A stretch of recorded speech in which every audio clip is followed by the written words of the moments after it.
साहिब बंदगी जी सतनाम। साहिब बंदगी बोलिए बोलिए।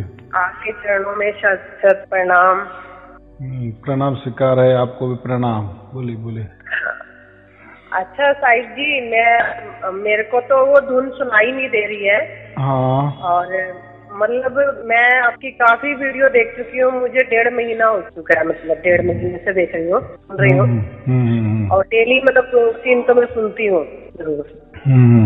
अभी ये इसके बारे में क्या कह सकते हैं कि कुछ हमारे कर्मों का हिसाब है या क्या है, क्यों नहीं सुनाई पड़ रही है, क्या रीजन है इसका हो सकता है? एकदम बात बराबर की। कैसा है वो कर्मों का हिसाब और कुछ जो भाग्य सिद्धांत वो बहुत जटिल है, उसमें नहीं जाना है। हमें पहला एक काम करना है, पहले पूरे की पूरे वीडियो सुन लेना है, क्योंकि कैसा वो पूरा एक कोर्स है समझो। तो जैसे हम वीडियो सुनते हैं ना, उससे हम शुद्ध पवित्र बनते जाते हैं। हो सकता है किसी को देखो कोई 5-10 वीडियो में भी उनको सब कुछ हो जाता है, किसी को 50 वीडियो में भी हो जाता है, किसी को 150 वीडियो में, तो किसी को पूरे सुनने पड़ते हैं। तो अभी जब तक वो नहीं प्राप्त होता तब तक सुनते रहना, आगे चलते रहना। वो क्या होता है, जो संशय होता है ना, संशय ही उसमें हमें थोड़ा सा ये क्या बोलते हैं, आड़काठी लाता है या ये करता है, रुकावटें पैदा करता है, बाधा आती है। तो उसका तो कोई ये नहीं है। देखो हमारी तो कोई परमात्मा से दुश्मनी नहीं है। परमात्मा तो सबके लिए कितनी झोली आई करो, वो तो उसका ये राम नाम का जो धन है वो तो डालने वाला ही है।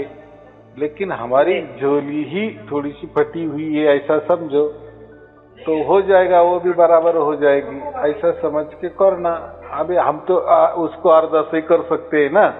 और वो मामला कैसा है, उसकी ओर से होता है ना, परमात्मा की ओर से होता है।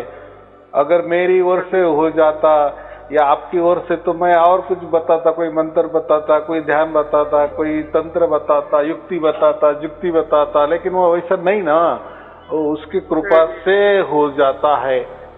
तो कैसा है, हमको भी उसमें नहीं समझ में आता है कि क्या करे क्या नहीं। तो उसमें बहुत भटक रहे हैं ना साहिब जी, बहुत भटके हम। मतलब कि देखो पहले तो कबीर जी का ज्ञान हमें नहीं मालूम था, लेकिन पिछले 2 साल से मतलब ये पता लगा। कबीर जी पहले भक्ति करते थे, लेकिन कोई भी पूजा पाठ भक्ति करते थे तो उसमें आनंद नहीं आता था। उसमें ये लगता था कि कुछ अधूरापन है, कुछ अधूरा है, कुछ संपूर्ण नहीं हो रहा, कुछ पूरा नहीं है। तो ऐसा लगता था। धीरे धीरे कबीर साहिब जी का ज्ञान मिला, उसमें भी सारनाम के बारे में पता लगा। लेकिन वो सारनाम फिर धीरे धीरे उसमें भी संतुष्टि नहीं हुई। मतलब कि वो ध्यान लगाना ही इतना जटिल है कि वो कब ध्यान लगेगा, कैसे क्या होगा, है ना। ध्यान विदे फिर नाम विदे होगा, वो पता नहीं उतनी तो हमारी उम्र भी है कि नहीं है ना। ऐसा मैंने कहा है, ध्यान विदे नाम विदे है, ये तो मैंने ऐसा तो कुछ कहा भी नहीं किसी में भी। नहीं आपने नहीं कहा, जहाँ पहले जुड़े हुए। अच्छा हाँ पहले, अच्छा ठीक है। वहाँ 2 साल पहले से कबीर जी की, अभी आपकी तो 2-2.5 महीने से वीडियो मिली है ना। तो ये किसी ने मतलब बताया कि ऐसे ऐसे, तो मेरे को मतलब शुरू से ही तलाश है परमात्मा की, शुरू से ही कि भी कुछ सच्चाई को जाने की, सच्चाई क्या है और सच्चा रास्ता क्या है। लेकिन धीरे धीरे हो क्या रहा है कि वैराग्य, संसार में भी मन नहीं लगता है और भक्ति में भी कुछ आनंद नहीं आ पा रहा है। जिस वजह हमें कुछ धुन सुनाई दे, हमें भी आनंद आए, हम भी उस आनंद को पाए। मतलब उस ऐसी भी है क्या कि बीच की स्थिति बहुत खराब होती है, आपको पता ही है। जब संसार से भी मन नहीं हट जाता है और भक्ति में भी आनंद नहीं आता, तो दोनों तरफ से मतलब बीच की जो स्थिति है बहुत ही जटिल होती है, आपको पता ही है। तो मैं साहिब जी परे है ना आत्मा, तो पाप पुण्य से तो परे है वो चीज, है ना। देखो पाप पुण्य तो कर्म तो हम कर ही रहे हैं, पाप भी होते होंगे, पुण्य भी होते होंगे, बिल्कुल सही बात है ये, इसका विषय नहीं है। लेकिन पाप पुण्य चीज है वो। और परमात्मा की शरण में, जिस शरण में हम हैं और प्रार्थना भी कर रहे हैं, क्या होता है मतलब नहीं हो रहा है। तो हम पहले से कोई जो भी करते होंगे ना, समझो अभी ये 2-4 वर्ष के पहले जो भी बचपन से, तो हमारे मन में वो कब्जा कर लेते हैं। दूसरा सूझने ही नहीं देते या दूसरा कोई आने ही नहीं देते, वो वही ज्यादा भक्ति हो जाती है और माइंड वो फिट हो जाता है। जैसे हम कहते हैं ना एडिक्ट बनना, कुछ लोग होते हैं ना, कोई गुरु के लिए एडिक्ट हो जाते हैं, कई संस्था के लिए एडिक्ट हो जाते हैं, उनके विचारों से चलते हैं, उनके विचारों से कल्पना से चलते हैं, या कोई गुरु को ही सब कुछ मान लेता है, दुनिया में जाए लेकिन मुझे गुरु और गुरु और गुरु, उसको हम एडिक्ट कहते हैं। तो ये जो हमारा माइंड ऐसा पक्का हमारे इसमें बैठा है, तो बाहर वाला वो जो भी आना चाहता है तो उसको थोड़ा सा रुकावट ही उसको स्टॉप ही कर देता है, ऐसा भी हो सकता है। इसीलिए इसका एक ही इलाज है कि बस वीडियो सुनते जाओ, वीडियो सुनते जाओ, वीडियो सुनते जाओ, ये पूरा ही करो और देखो फिर एक दिन परमात्मा की कृपा बराबर आती है। आपको तो धुन तो थोड़ा क्यों है ना, वो तो समझ में तो आ गई कि नहीं, कि वो भी नहीं आई।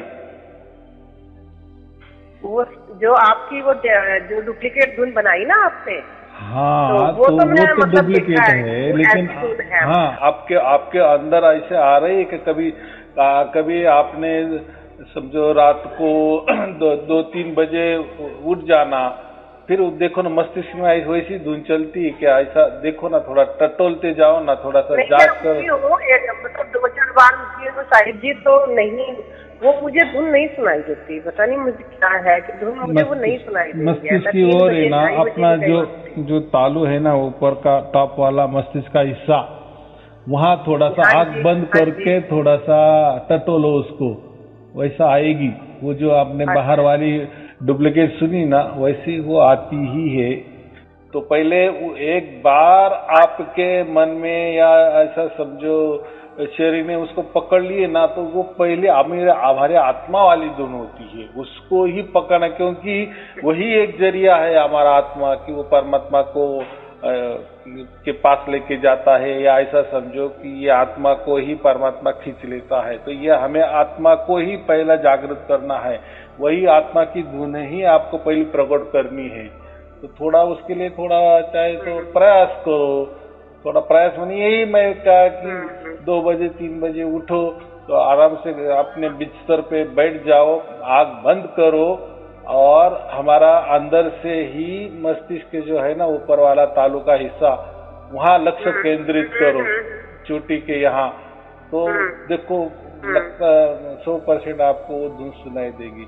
एक बार वो सुनाई दी ना, एक क्षण के लिए भी, बस फिर वो जागृति हो गई, फिर उसका उदाहरण ऑटोमेटिक फिर बढ़ता जाता है, फिर बढ़ता जाता है, फिर बढ़ता जाता है। एक बार बढ़ गया कि बस कि ऊपर वाला ये इसके दायरे से या ये जो आत्मा वाली धुन चालू हो जाती है ना, फिर परमात्मा को बराबर समझता है कि मेरा बच्चा मुझे पुकार रहा है। फिर वो उनका काम शुरू हो जाता है, फिर उसमें 1.5-2 महीने लग जाते हैं, फिर एक दिन ऐसा आ जाता है कि वो खींच लेता है, यानी हमारे आत्मा वाली धुन वो परमात्मा खींच लेता है। और उसकी जो धुन है 24 घंटे अखंड धुन जो वहाँ चालू है, सतलोक में चालू है, उसमें वो मिला जाती है। और यही हमारी नीचे वाली आत्मा वाली जो खंडित वाली धुन है, अंतर वाली धुन है, वहाँ बराबर परमात्मा के जाकर मिलने के बाद या परमात्मा ने ये आत्मा की धुन खींचने के बाद यही खंडित धुन अखंडित हो जाती है, यही अंतर वाली आत्मा वाली धुन वहाँ जाके निरंतर होने लगती है। बस इतना ही काम है। तो ये तो मैंने तो बोल दिया 2 मिनट में तो हो, लेकिन इस घटना होने के लिए थोड़ा सा 1.5-2 महीना लगता है, ये बात होती है। सुनने में तो बड़ा आसान सा लगता है कि ये तो इतनी आसानी से परमात्मा मिल जाएगा, लेकिन अब जब धुन नहीं सुनती है तो बड़ा कठिन लगता है। वो कैसा है, तो थोड़ा वो ऑटोमेटिक प्रक्रिया है ना, वो तो हमारे आपके हाथ में नहीं ना, आपके भी नहीं, वो मेरे नहीं, ऐसा मैं बोल रहा हूँ। तो ये जो बाधाएं आती है ये हमारे ही कर्म का नतीजा है, ऐसा मैं समझो।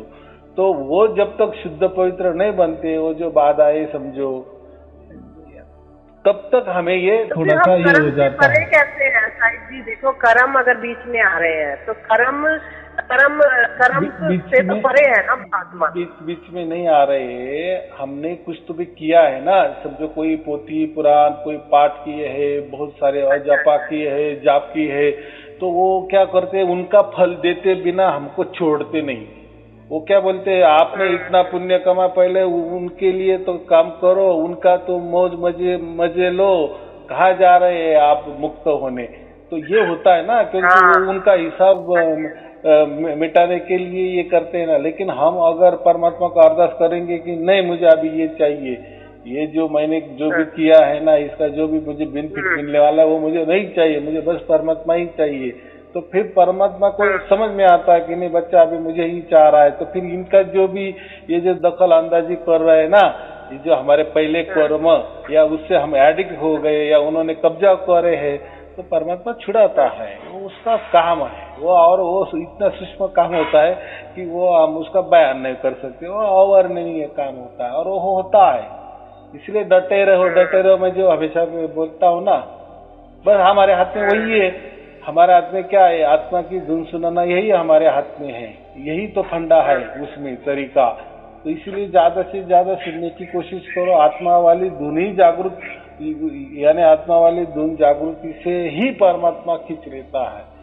और वो जो खींचने वाली तो प्रक्रिया एक क्षण की होती है, लेकिन उसके लिए जैसे हमको 10वीं वाला सर्टिफिकेट तो 1 मिनट में हमको प्रिंसिपल दे देता है, एक देखो आप पास हो गए, लेकिन वो 1 मिनट में तो दे दिए, लेकिन उसके लिए कितना जकमारी की, कितना उसके लिए मेहनत की, कितने पेपर दिए, सब ऐसा ही हर जैसा होता है ना प्रपंच में, वैसा ही परमात्मा के बारे में होता है। तो अब ये सार शब्द के बारे में सुनते रहते थे, सार शब्द, लेकिन ये आपका जो हम सत्संग सुना तो ये सबसे हटके लगा कि हमें अपने आप ही वो चीज अपने आप ही प्राप्त हो रही है, हमारे कठिन परिश्रम से प्राप्त नहीं हो रही, वो अपने आप ही परमात्मा हमें प्राप्त कर रहा है, जैसा आप वीडियो में बताते हैं ना। तो मेरे को वो चीज लगती कि ऐसी चीज तो हमने आज तक सुनी ही नहीं थी। नहीं ना, ये तो परमात्मा ने बताया ना उनका राज कि मुझे कैसा प्राप्त किया जाता है। इसके पहले ये राज, इसको लिए तो भेदी गुरु भेद, ये भेद है एक प्रकार का। ये जो हम बातचीत कर रहे हैं ना, ये भेद है कि परमात्मा को कैसा प्राप्त करे। क्या भेद क्या है, बस आत्मा की धुन सुनो, बस सुन तो, यानी वो पुकारो, आत्मा से पुकारो। देखो आत्मा कौन है, आत्मा परमात्मा का बच्चा है ना, परमात्मा का अंश है ना, तो उसकी आवाज वही परमात्मा ही पहचानता है, बराबर। वो तो एक जगह स्थिर है ना। हाँ, और हम आत्मा अलग है, परमात्मा अलग है। लेकिन जब हम आत्मा की, हमारी अंदर वाली जो खंडित वाली धुन है, अंतर वाली धुन है, वो जब हम सुनने लगते या प्रयास करने लगते हैं ना, तो बस उसी से ही परमात्मा बराबर खींच लेता है। यही तो भेद है।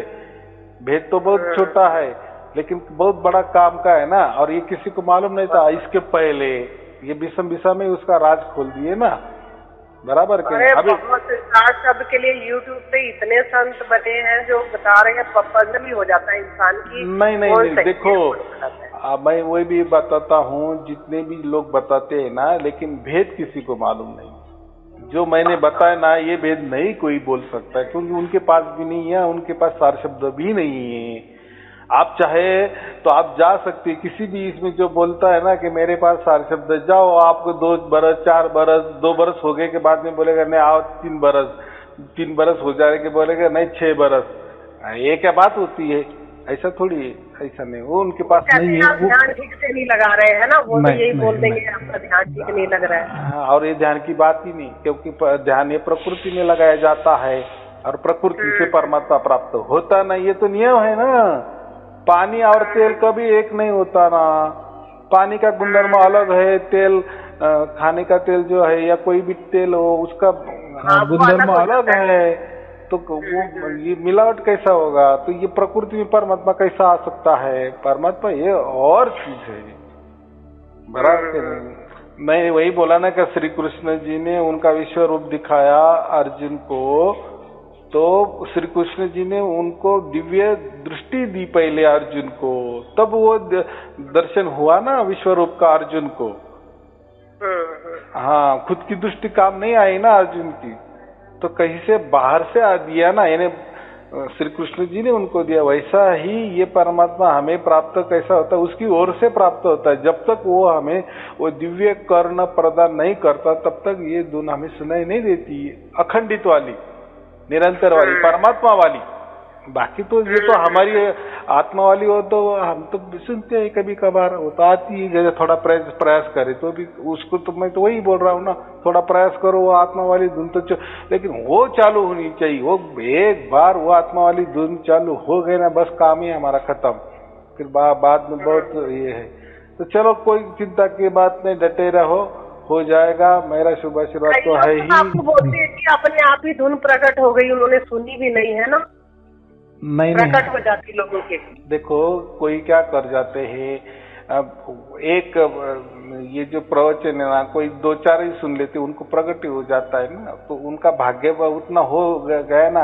और वो देखो ना, वो अभी की बात कर रहे हैं ना, वो क्या बोले कि हम 5 बरस से या 10 बरस से 20 बरस से ये सुन रहे थे, लेकिन वो आत्मा वाली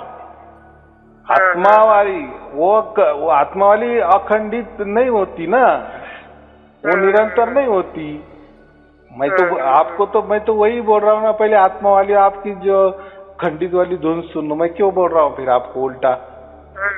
अगर यही धुन जो भी बोलता है ना कि मैं 20 बरस से सुन रहा हूँ, ये आत्मा वाली धुन, तो उससे क्या होने वाला है? तब परमात्मा लेने वाला भी नहीं था ना ऊपर, ये तो परमात्मा ने आप भी खोल दिया ना राज, आप विषम में करो, अभी वो खींचने लगा, फिर आप भी क्यों खींचने लगा? इसके पहले नहीं खींचता था, इसके पहले आपने 10 का 20 बरस से वो आत्मा वाली धुन आपकी सुन रहे थे ना, तो फिर किसी का धुन को खींच लिया परमात्मा ने? किसी की नहीं ना।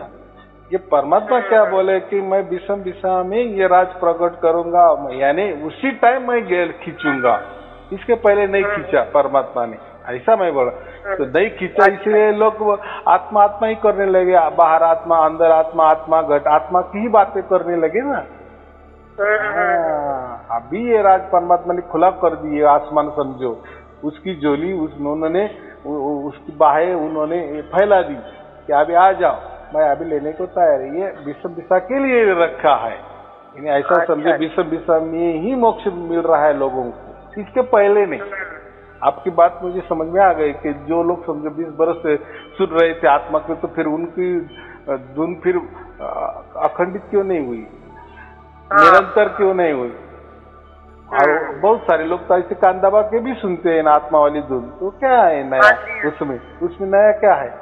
लेकिन हमारे इसमें नया क्या हो गया है? जैसा विषम हो गया, और हम ये धुन हमारी आत्मा वाली सुनते चले, और फिर वो खींचने लगा, अब भी खींचने लगा, ये मैं बोल रहा हूँ। और वो कितना दिन खींचेगा वो भी मालूम नहीं, जितना दिन चलेगा। लेकिन हमारा नंबर लग गया ना, बस एक बार पल की घटना है, वो घटी बाद में बंद भी हो गया, लेकिन हमारा तो जुड़ाव तो हो गया ऐसा।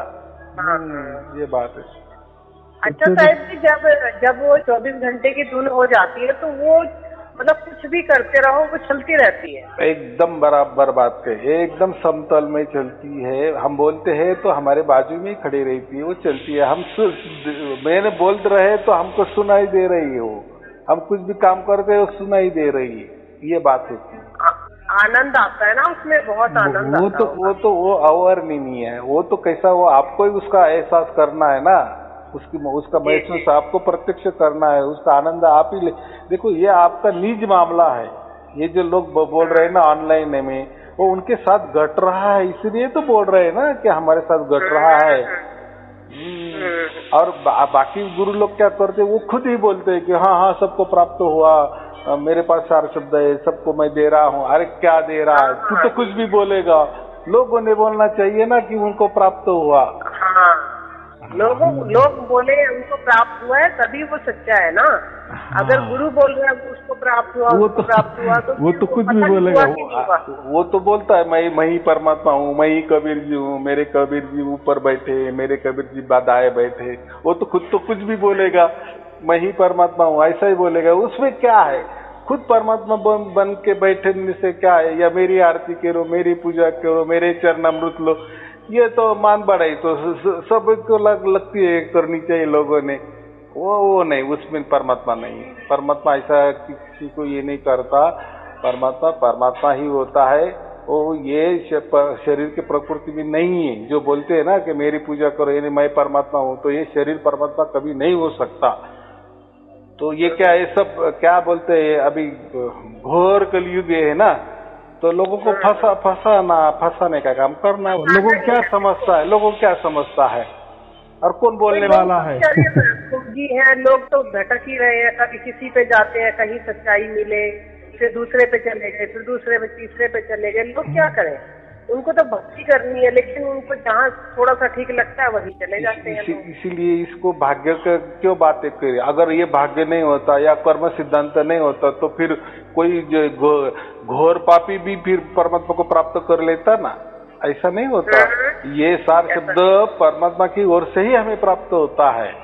देखो, अगर ये सचमुच में किसी आदमी के हाथ में होता ना, किसी गुरु के हाथ में होता ना, तो फिर तो बाप रे, फिर वो तो पैसा ही कमाता उसमें, और वो तो फिर परमात्मा है। देखो, उसके पास तो सार शब्द भी नहीं, तो भी वो परमात्मा बैठा है ना होकर। देखो, उसके पास सार शब्द ही नहीं है, तो भी वो खुद को बोलता है कि मैं ही परमात्मा हूँ, मैं ही कबीर जी हूँ। तो देखो, लेकिन है तो परमात्मा अलग। परमात्मा का और ये शरीर का या प्रकृति का कुछ भी लेना देना नहीं, बराबर? लेना देना नहीं है। हाँ, यानी हमको जो सार शब्द प्राप्त होता है वो उसकी ओर से प्राप्त होता है। उसके मन में आया तो भी हमें प्राप्त होता है। हमारे प्रकृति के मन से या हमारे प्रकृति के शरीर से परमात्मा प्राप्त नहीं होता। या अभी देखो ना, हजारों लोग बोल रहे हैं ना उनके मुंह से। अगर मेरे हाथ में होता ना, समझो तो मेरे घर के सामने लाइन लग जाती ना, और मैं भी पैसा कमाता। चलो पैसा दे दो और ये कर लो प्राप्त। यानी मुझे बोर्ड लिखना पड़ेगा, मेरे यहाँ परमात्मा मिलता है, उसकी कीमत इतनी है, परमात्मा चाहिए, चलो 5,000 रुपए दे दो, 10,000 रुपए दे दो, ले लो परमात्मा बिकाऊ हो जाता ना फिर। और ये लोगों ने ऐसा ही किया ना आज तक। ये जो गुरु बन बैठे हैं ना, वो क्या बोलते हैं, अरे हमारे पास सार शब्द भी है, सब कुछ है, आ जाओ हम दे देते हैं। आप पहले हमारी कंठी माला पहनो, हमारी पूजा करो, आरती करो, चरणामृत ले लो, हमारी गुरु दक्षिणा दे दो, बस। और खुद को बोलते हैं, यही कुछ तो हो रहा था हमारे साथ में। और खुद को प्रमोट कर देते हैं, यही परमात्मा है। अरे भाई, दूसरा क्या होता है परमात्मा में? तो वो ऐसी लोग चालबाज करते हैं। ऐसा कुछ नहीं होता, मैं ही परमात्मा हूँ। तुम्हें क्या मालूम? मुझे परमात्मा ने ऊपर से बोला है कि जा तुझे मैं वरदान दे दिए, तू जा लोगों को बता कि तू परमात्मा है, बस। क्या आजकल ये तो घोर कलयुग भी कुछ भी हो जाता है, और हो ही रहा है, इसलिए तो कलयुग का नाम है। यानी ऐसा है, ये कलयुग है, इस टाइम सब बनावटी चीजें ज्यादा चल रही है, दिखावा ज्यादा चल रहा है। हाँ, बनावट तो वो खुद ही करते हैं, बनावट वस्तु, और खुद भी उसमें उस पर लिखते हैं कि नकल से सावधान। और खुद माल मिलते। तो ये जो लीला है, ये सब कहाँ होती है? ये कलयुग में ही होता है, ये बाकी इसमें नहीं होता। ये क्यों हो रहा है आपको मालूम है? ये डरते नहीं, परमात्मा से डरते नहीं। इनके मन में परमात्मा कोई नाम की चीज है, ये इनके मन को पक्का मालूम है क्या ऐसा कोई परमात्मा नहीं होता। अगर सचमुच में इनको मालूम होता कि परमात्मा नाम की कोई तो भी चीज है, उसके मर्जी से एक पत्ता भी नहीं हिलता, अगर ये इसके मन में, ये तो प्रवच में तो कुछ भी बातें कर देते हैं, फिर डरते क्यों नहीं? फिर कैसे खुद को परमात्मा ये डिक्लेयर करे? खुद को कबीर कैसे? देखो, कबीर ही परमात्मा है ना, कोई भी हो, लेकिन बोल रहे हैं ना कि मेरे माथे पे कबीर जी बैठे हैं, मेरे कंधे पे बैठे, मेरे बाजू में बैठे, या कभी खुद को परमात्मा ही करते। परमात्मा यानी कैसे खुद की आरती करवा रहे, इसका मतलब क्या हुआ? भगवान ही हो गए ना, परमात्मा ही हो गए ना।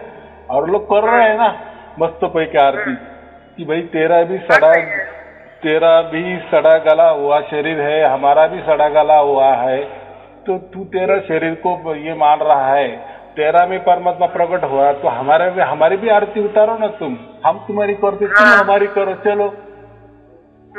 तुमको ही परमात्मा ने ज्यादा ये कर दिए क्या, प्रमोट कर दिए क्या?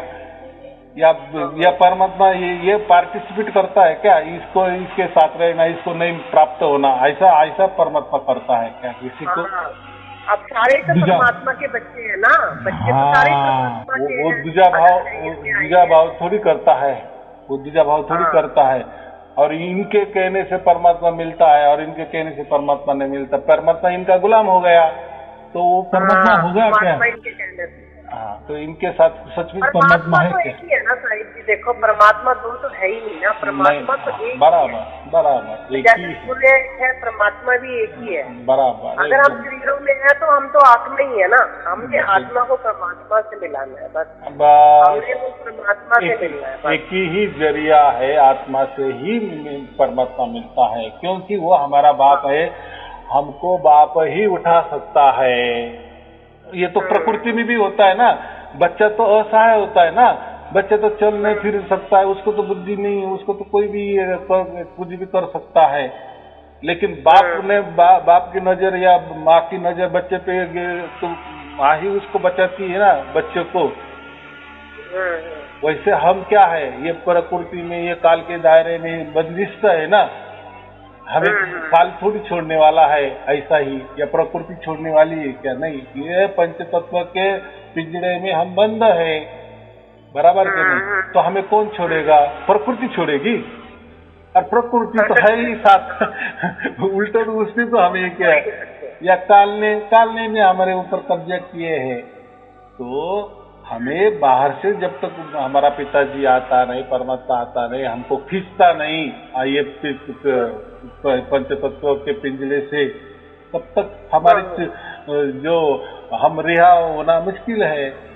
तो वो रिहा करने वाला वही है, यानी बाहर का आदमी ही आना चाहिए उसके लिए, यानी परमात्मा आना चाहिए। ये बात जब तक भेद नहीं होगा तब तक तो बाहर जा ही नहीं सकते ना, जब तक पता नहीं है तभी तो हम भटक रहे हैं। हाँ, तो भेद भी बता दिए ना परमात्मा ने, बस तू पुकार कर बाकी का मेरा ऐसा है ना, भेद भी। और थोड़ा सा उसके लिए भी थोड़ा भाग्य चाहिए, बात बराबर है, लेकिन होता। देखो यहाँ तक आप आ गए ना, तो इसका मतलब कुछ तो भी भाग्य है, इसलिए आ गए ना, इसलिए आपको वीडियो मिल गए ना, क्योंकि यही वीडियो देख कर लाखों लोगों को प्राप्त हो गया ना, तो आप भी इंसान हो ना। तो थोड़ा आगे पीछे होता है, इतना ही, लेकिन होगा 100% होगा। तो अभी कोई चिंता की बात ना, आप पूरे वीडियो देख लो, देखते जाओ, जब तक नहीं प्राप्त होता ना, देखते ही रहना, कुछ करना नहीं, करने की कोशिश करते जाना, लेकिन जमा नहीं जमा, लेकिन अपना ये काम करते रहना। देखो परमात्मा दयालु है, करुणामय वाला है, परमात्मा बराबर आपका एक न एक दिन आपको खींच लेगा, बराबर। चलो ठीक है। जैसे आज वीडियो में बताया था ना, आज आपने जो वीडियो भेजी थी व्हाट्सएप पे, तो उसमें बताया था ना कि वो कहते कि रात को धुन प्राप्त हो गई तो मैं घबरा गया एकदम से। हाँ, वो पहली वाली बात है, वो थोड़ा सा बराबर है ना, ऐसा कैसा हो गया एकदम, वो बहुत ऐसा अलग अलग। देखो हर इसकी प्रकृति अलग अलग होती है ना, शरीर की, बराबर कि नहीं? किसी को मीठा पसंद है, किसी को नमकीन पसंद है, किसी को तीखा पसंद है, हर की प्रकृति। तो जो काल का खेला होता है, प्रकृति का खेला भी अलग अलग लोगों को अलग अलग उसका अनुभव आता है, वो काल के खेले हैं। ये काल ही डराता है थोड़ा सा, ये बात होती है। और ये हर एक किसी के साथ होता है, अलग अलग टाइप का होता है, सब एक ही जैसा नहीं होता है। जैसा हमारा जैसा भाग्य है, कर्म है, उसके हिसाब से बराबर होता है, और होगा 100% होगा। बस विश्वास रखो। साहिब जी, हमारा आपके चरणों में मैं तो प्रार्थना करती हूँ, मेरे से जो भी मेरे गुनाह है, जो भी गलती है, क्षमा करो, और मुझे भी ये मतलब आनंद दो, बस परमात्मा का मुझे शुभ आशीर्वाद। और ऐसी प्रार्थना परमात्मा से करना, इसलिए मैं कहता हूँ ना, 10-20 मिनट ऐसा है एकांत जगह स्थली जाके आराम से आंख बंद करना, और जो भी है ना अपने अरदास परमात्मा को ये करना। देखो परमात्मा सुनता है, 100% सुनता है, और ये टाइम भी सुनने वाला है। इसके पहले कितनी अरदास की, कितनी भी आत्मा की धुन भी सुनी, तो भी परमात्मा नहीं खींचता था, लेकिन ये विषम में उनका वरदान है। वरदान क्या बोलते हैं? हंगाम बोलते हैं ना, जैसा हंगाम आ गया, बाजरे का हंगाम में बराबर बाजरी आती है, द्राक्ष का हंगाम में द्राक्ष ही आता है, वैसा ही ये अभी खींचने का हंगामा है। परमात्मा ने उखड़ा कर दिए, उसकी गोद ये खुली कर दी है, बस हमें जाकर वैसे बैठना है, वो बराबर खींचता है। चलो ठीक है, शुभ आशीर्वाद। कृपा करना, दया करना हमारे पे। चरणों में बारंबार प्रणाम। साहिब बंदगी सतनाम। साहिब बंदगी सतनाम।